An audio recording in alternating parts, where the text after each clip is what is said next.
Putain, mais qu'est-ce que c'est que ça? Il y a un putain de maths D dans mon imprimante. Alors je rappelle rapidement, si vous n'êtes pas au courant, hein, le maths D c'est l'épreuve de mathématiques la plus importante au niveau des coefficients pour l'entrée à l'ENSU. Bonjour tout le monde, le voilà, il est arrivé, le fameux maths D. Donc c'est le maths D de 2023, donc de cette année, qui est tombé il y a une petite semaine je crois, et j'avais envie de le regarder un petit peu en vidéo et d'en parler un petit peu. Donc on va tout de suite ouvrir ce fameux sujet, donc ça c'est la page de garde que vous avez quand vous arrivez le jour J, on vous file le sujet comme ça, vous n'avez pas le droit de l'ouvrir, et quand on dit que ça commence, et vous ouvrez le sujet. Alors, sur quoi on tombe? Déjà la première chose à remarquer, c'est qu'il y a 6 pages. 6 pages, c'est déjà très peu pour un maths D. Ah oui, alors, juste un grand merci au mec de CPGE Paradise qui nous met super bien sur les sujets. Il les poste à chaque fois 15 minutes après la sortie. Donc vraiment, merci beaucoup à toi si tu regardes cette vidéo. C'est très pratique. Donc première chose, le sujet comporte 6 pages. 6 pages, c'est très peu, surtout quand vous avez ici une première page de notation, essentiellement. La deuxième page, il y a encore des notations et vous avez en gros une grosse demi-page de questions. On a une partie 1 qui fait un quart de page. C'est très bizarre. Une partie 2 ici qui est un peu plus longue, qui pousse jusque là. Donc là on avait une vraie grosse page de questions. Après une partie sur des déterminants. Donc pour l'instant on remarque que ça va être essentiellement de l'algèbre. Pareil, une grosse page cette partie. On verra ce qu'on peut en faire. Et ensuite il parle d'équivalence de matrice. Alors l'équivalence de matrice, il y a une toute petite partie dessus. Et après il y a une partie qui a l'air un peu déconnectée du reste sur les sous-espaces de M et de C de matrices de petits rangs. Donc voilà pour ce qui est un peu de l'overview du sujet. Et maintenant on va regarder un petit peu plus en détail ce qui se passe. Alors je vais évidemment pas faire une correction détaillée. Là j'ai juste envie d'en parler un petit peu et de partager avec vous ce que j'en pense de manière générale et de survoler un peu chaque partie. Si ça vous intéresse que je fasse une correction détaillée, n'hésitez pas à me le dire dans les commentaires. Je ferai peut-être plutôt un live dans ce cas-là. Parce que ça risque de prendre 1 heure. Je sais pas du tout combien de temps, quoique le sujet est suffisamment petit pour qu'une correction puisse aller assez vite en fait. Mais ce sera plus long qu'une petite vidéo comme ça j'espère une grosse dizaine de minutes, pas plus. Donc maintenant, plongeons-nous un peu plus dans le sujet. Alors ce truc-là, je sais pas du tout pourquoi c'est là. Vraiment, ça sert à rien. Il y a fin de l'épreuve à la fin, il y a début de l'épreuve au début. Bon, super. Et alors ça, pour nous, c'est un peu important. Il va y avoir des notations, des conventions. Donc d'abord, il rappelle un petit peu ce que c'est qu'un anneau. Il rappelle 2-3 définitions sur un anneau intègre. Et il parle de corps d'effraction. Alors corps d'effraction, qui note frac A. Le corps d'effraction, je sais pas trop si c'est au programme ce truc. C'est pas hyper clair son statut. Je sais que la construction du corps d'effraction n'est pas au programme. Le corps d'effraction d'un anneau intègre, mais je sais pas trop si on admet l'existence du corps d'effraction. Je sais pas exactement comment ça se passe. Donc déjà ici, c'est un peu, je sais pas trop comment prendre cette implication tout de suite du corps d'effraction dans le sujet dès les 5 premières lignes. Après, il vous rappelle ce que c'est que l'anneau des polynômes, qui est intègre, polynôme en n indéterminé, coefficient entier, blablabla. Donc ici, il se passe pas grand-chose. Ok. Et ensuite, il parle de matrice à coefficient dans un anneau quelconque. Donc ça, c'est très inhabituel en prépa. Généralement, on travaille avec des matrices à coefficient dans un corps. On fait l'algèbre linéaire sur des corps de manière générale. Et il parle de transposer de la comatrice. Il parle de déterminant. Toutes ces choses-là, c'est pas des choses qu'on a l'habitude de définir sur un anneau général en prépa. En prépa, l'algèbre linéaire se fait sur des corps. Le déterminant se fait sur des corps aussi. Le déterminant, c'est défini comme le déterminant de la matrice associée à un endomorphisme donné. On montre que ça dépend pas de la matrice. Donc là, il parle de déterminant d'une matrice à coefficient dans un anneau. Donc même si on n'a pas forcément de définition de cette chose-là dans notre cours, on se doute bien que ça va être la même définition pour un corps, c'est-à-dire la somme sur les permutations de signature de la permutation fois blablabla. Donc jusqu'ici, il y a des trucs qui ont l'air un peu à la limite du programme, mais c'est pas bien méchant. Il rappelle cette petite formule-là. Alors, ok, et il vous rappelle qu'elle est vraie dans un corps, en fait. Et en fait, il y a une grosse partie du sujet qui va être dédiée à montrer cette formule-là dans un anneau plus général. Donc pourquoi pas. Ça ressemble vraiment beaucoup à des choses qu'on fait assez massivement en algèbre en L3, en fait. Donc assez bizarre, on dirait que il y a certains morceaux qui viennent quasiment du cours d'algèbre de L3. Donc pour ça, c'est un peu bizarre. Il parle de dual, il parle d'orthogonal.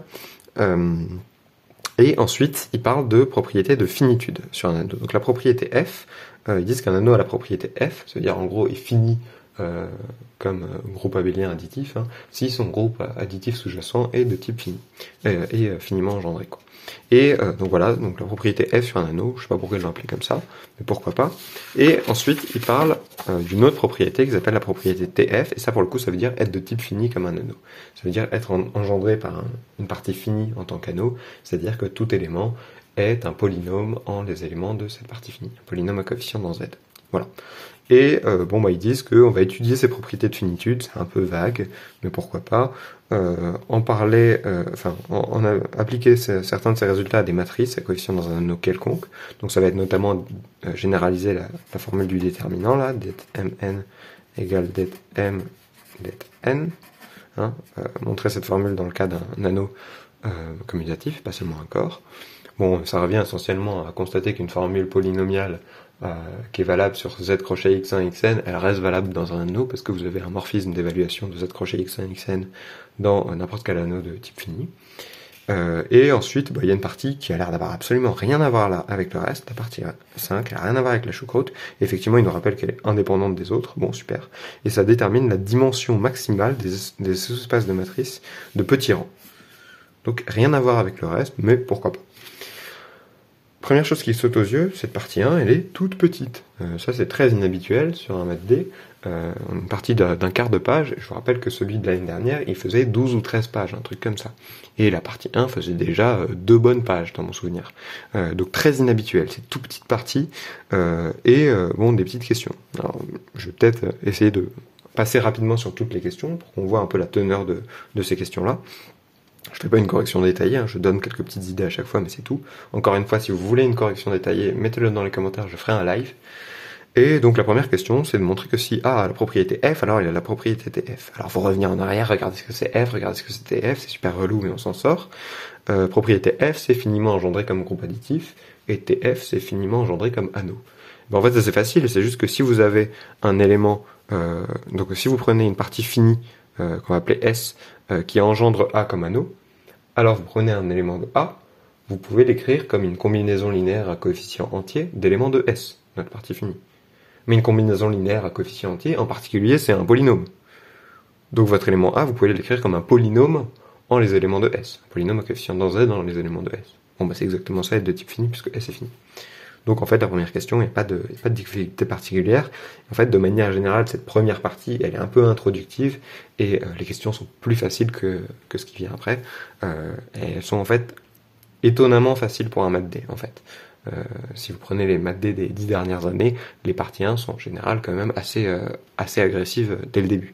Donc, parfois il y a une ou deux questions faciles au début et après ça accélère un peu. Là c'est pas trop le cas. La partie 1 elle reste relativement relaxe tout du long par rapport. Encore une fois, c'est des questions qui sont difficiles. Hein.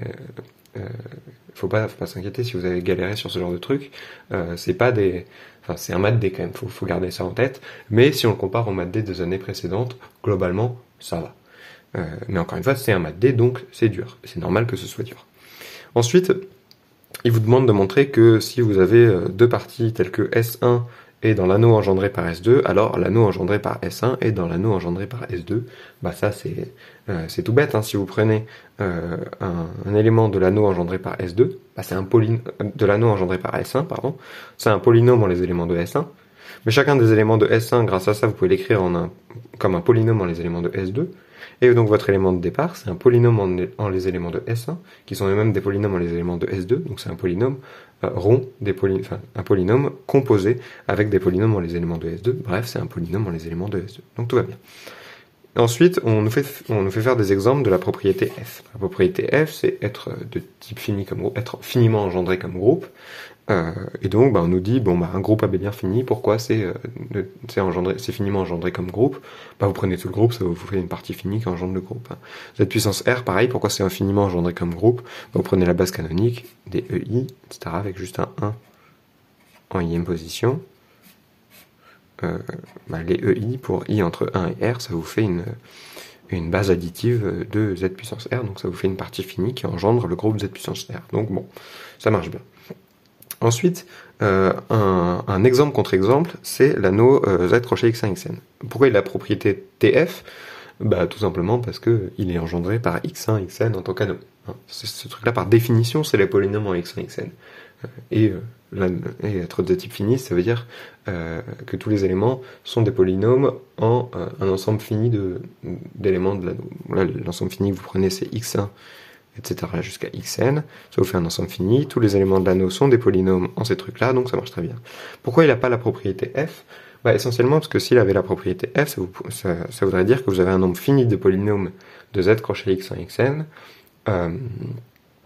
tel que tout polynôme s'écrive comme combinaison linéaire de ces polynômes-là.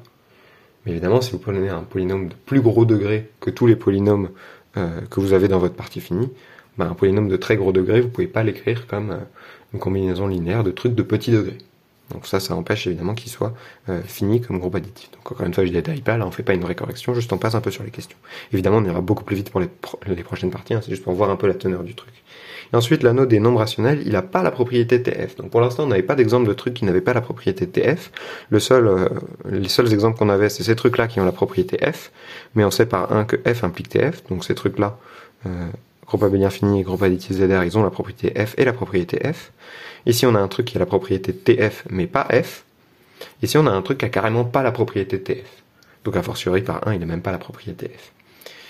Donc bon, pourquoi l'anneau des nombres rationnels n'a pas la propriété de TF? Essentiellement, si vous prenez P1 sur Q1, etc., Pn sur Qn, et vous voulez que ce truc-là engendre Q comme anneau, ça va pas être possible, parce que si vous prenez 1 sur P, avec P, un nombre premier qui n'apparaît pas dans la décomposition des QI, ce truc-là, vous ne pourrez pas l'écrire comme un polynôme à coefficient entier entre ces trucs-là. Parce que si vous prenez un polynôme à coefficient entier entre ces trucs-là, son dénominateur, les nombres premiers qu'il y aura dedans, ce sera juste les nombres premiers qui divisent le QI.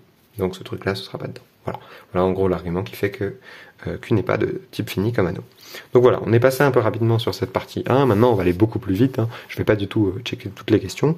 Et ensuite, ce qu'ils font, c'est relier la propriété F et TF au morphisme. Donc ce qu'ils disent en gros, c'est être de type fini, c'est la même chose que, donc être de type fini comme anneau, c'est la même chose qu'il y a un morphisme surjectif de z crochet x1 xn dans l'anneau.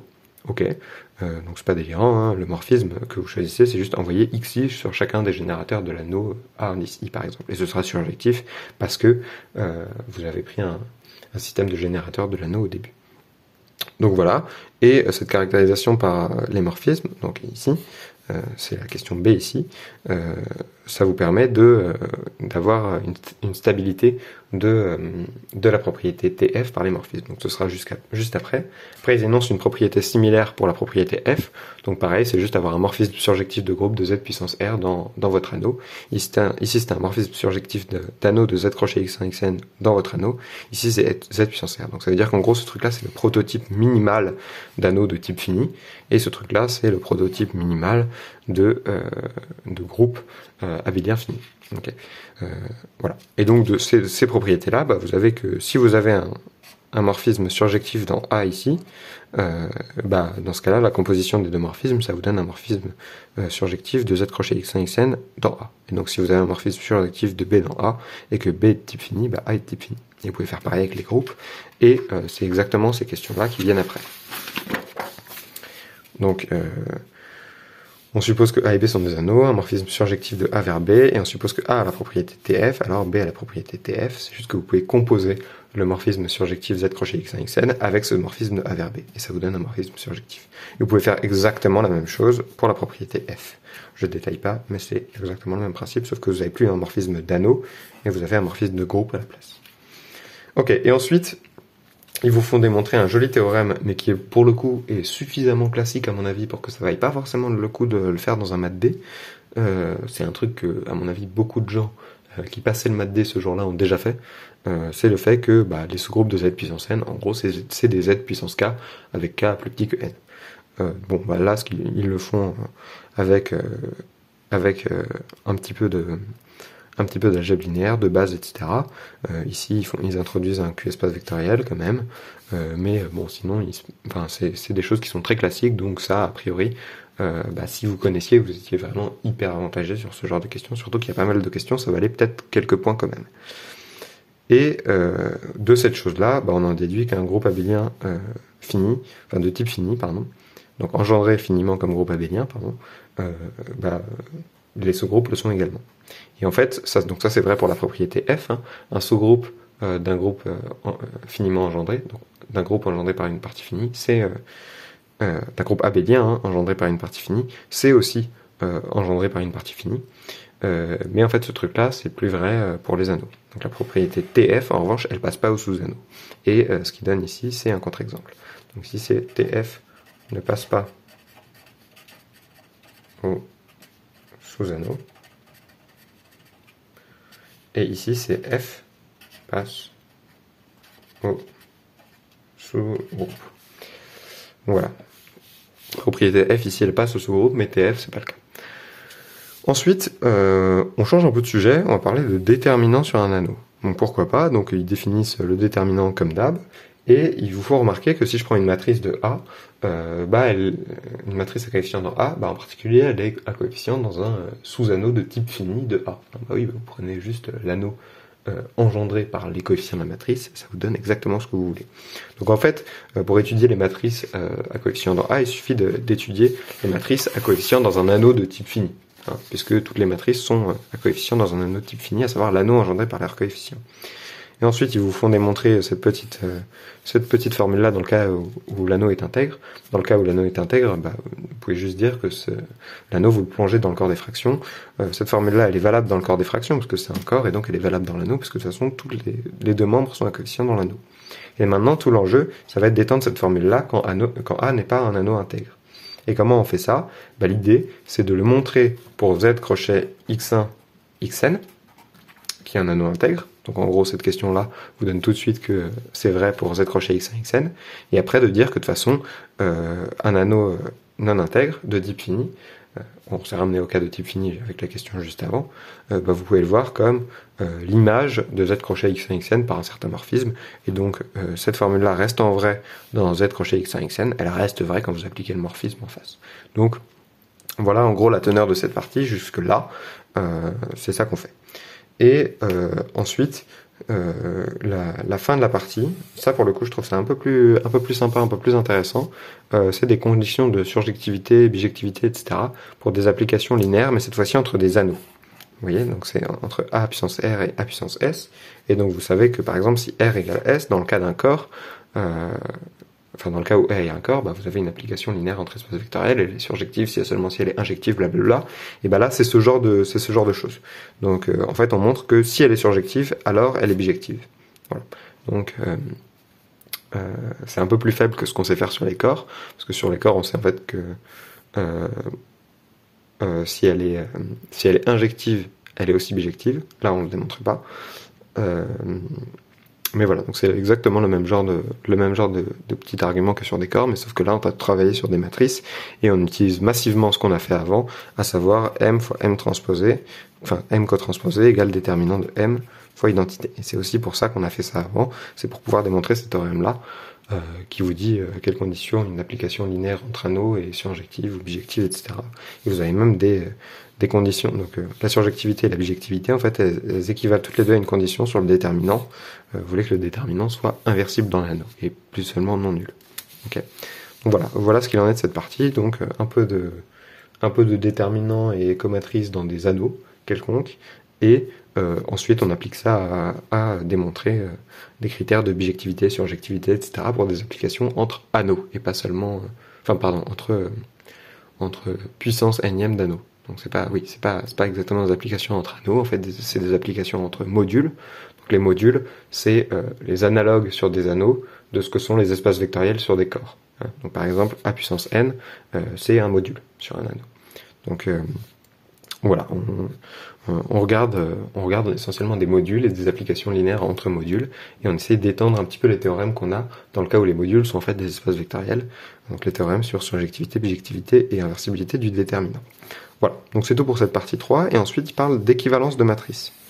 Alors, cette partie-là, elle a l'air aussi un peu déconnectée du reste, encore que, il y a quand même toujours des matrices à coefficient dans un anneau.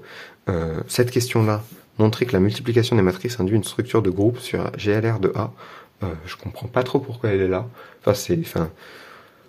Pour le coup, je me demande si c'est même pas quelque chose qui est au programme. Enfin, c'est très bizarre. Je trouve que cette question est complètement out of place ici. Pourquoi pas, hein, mais c'est un peu, pour moi, c'est un peu un coup à à inciter les candidats à chercher des questions faciles à la fin du sujet, quoi.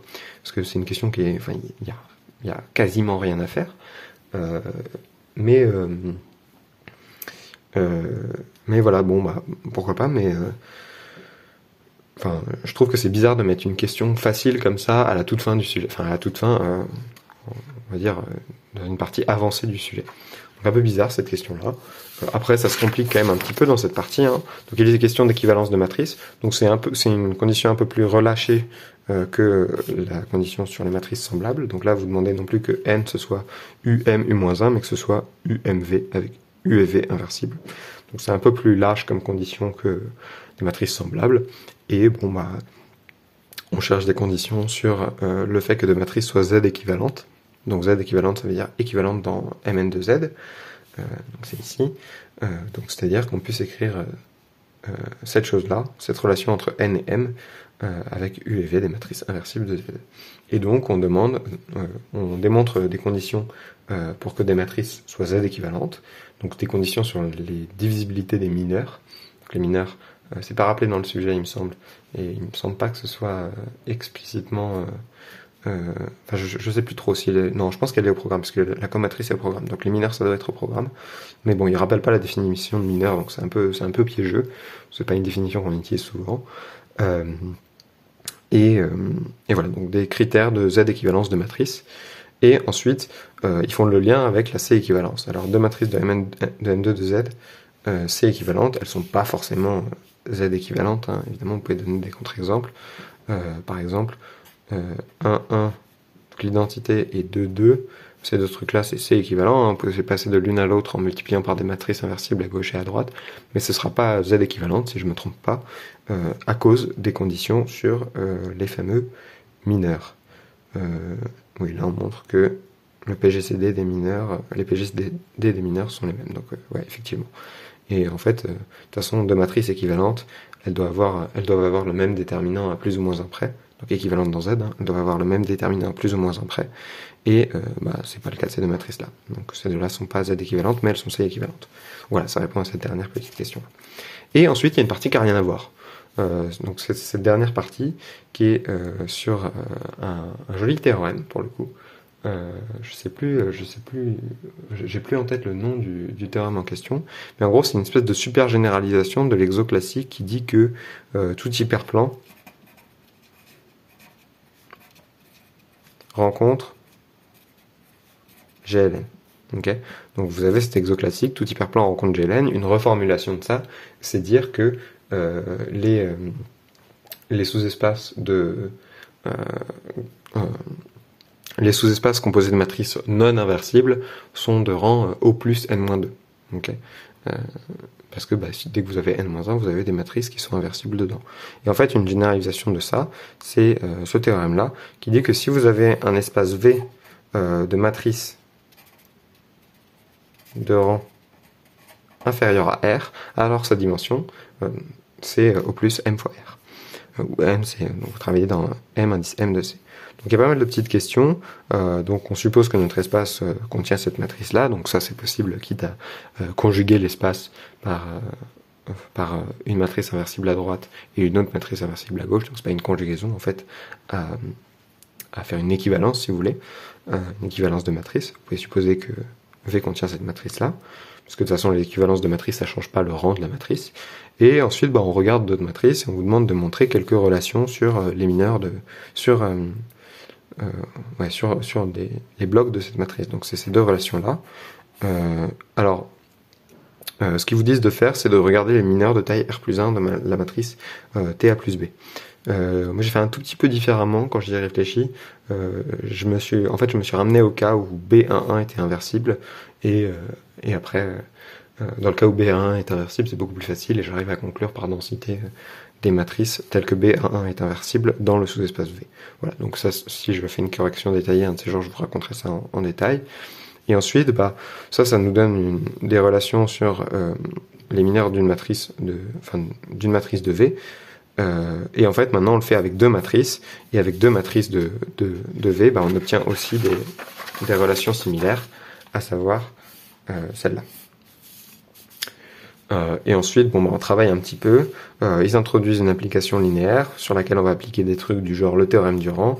Ils arrivent à avoir des majorations de la dimension de phi de v, où phi c'est une autre application linéaire qui est introduite là, donc ils introduisent plusieurs applications linéaires, on fait des théorèmes du rang dans tous les sens, des majorations de dimension, et finalement on arrive au résultat attendu, c'est que la dimension de v est plus petite que mr. Donc là je vais pas détailler, mais ensuite ils vous demandent d'étendre ça au cas où les matrices sont rectangulaires.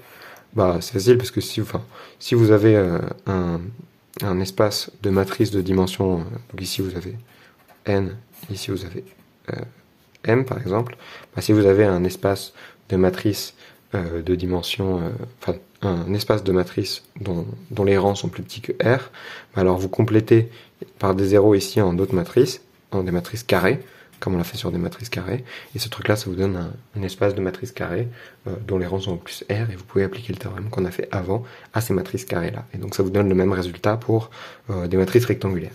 Voilà, donc qu'on obtient ici en fait. Ici, c'est un sous-espace de M, N, M, M, M, N. Donc, on le fait pour des matrices rectangulaires, donc ce truc-là, c'est juste généralisé à des matrices rectangulaires. Et ensuite, donner un contre-exemple pour vérifier que ce truc-là est bien maximal. Comment on fait un contre-exemple je vais le faire sur des matrices carrées, par exemple. Vous prenez M ici, R ici, vous prenez toutes les matrices qui ont des zéros partout ici, et n'importe quoi ici, ce truc-là, c'est des matrices qui sont toutes de rang plus R, et c'est bien un espace de dimension M fois R, parce qu'ici vous avez M fois R cases, donc M fois R choix à chaque fois que vous faites une matrice. Donc voilà. Et voilà comment se termine le sujet. Donc vous voyez qu'on passe quand même assez rapidement sur ce sujet. Vraiment, il est étonnamment court par rapport au sujet des autres années. Encore une fois, l'année dernière c'était 12 ou 13 pages, mais c'est pas du tout un truc exceptionnel, 12 ou 13 pages, c'est même plutôt la norme en général, donc ce sujet il est vraiment beaucoup plus court que d'habitude, donc ça c'est assez étonnant, et en fait dans la pratique, il a été, des échos que j'ai eus, il a été très bien réussi, beaucoup plus que les autres années. Je connais pas mal de gens qui ont fini le sujet, qui ont même fini le sujet en parfois beaucoup moins de temps que ce qui était attribué. Donc voilà, le sujet était vraiment manifestement bien réussi cette année, mais ce qui n'est pas spécialement étonnant parce qu'en fait il est plus court et à mon avis, mais encore une fois ça c'est quand même relativement subjectif, plus facile que ceux des années précédentes. Donc on va voir comment ça se passe au niveau de la correction, au niveau du jury, etc. On verra les rapports de jury, mais voilà, ce sujet il est particulier, il est assez exceptionnel, en ce sens que on n'en voit pas souvent des comme ça, et surtout des aussi courts. Donc très étonnant, sujet très inattendu. En fait, j'ai regardé un peu les autres sujets des concours de la semaine dernière, et très franchement, j'ai trouvé le maths A plus dur que le maths D. J'ai eu plus de difficultés à faire le maths A qu'à faire le maths D. Donc ça, évidemment c'est un problème. C'est pas censé être comme ça. C'est jamais comme ça dans la pratique. Le maths A est quasiment toujours, même toujours, plus facile que maths D. Et là, c'est juste mon expérience à moi. Vous serez potentiellement pas d'accord. N'hésitez pas à en débattre et à en parler dans les commentaires. Mais de mon expérience, ce sujet-là était en fait quasiment plus facile que le maths A. Donc très bizarre, très inattendu, mais encore une fois, on verra ce qu'il en ressort, et puis on verra les rapports de jury en temps voulu. Voilà, donc voilà pour ces petites analyses de ce sujet-là. Encore une fois, si vous voulez une correction détaillée, n'hésitez pas à me le dire, je ferai peut-être un live à un moment, peut-être pas pendant les concours quand même, parce que ça peut en déconcentrer certains, mais sinon voilà, c'est à peu près tout ce que je voulais dire sur ce sujet.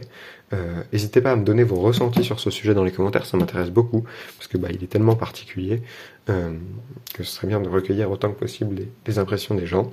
Et sur ce, je vous dis à très bientôt.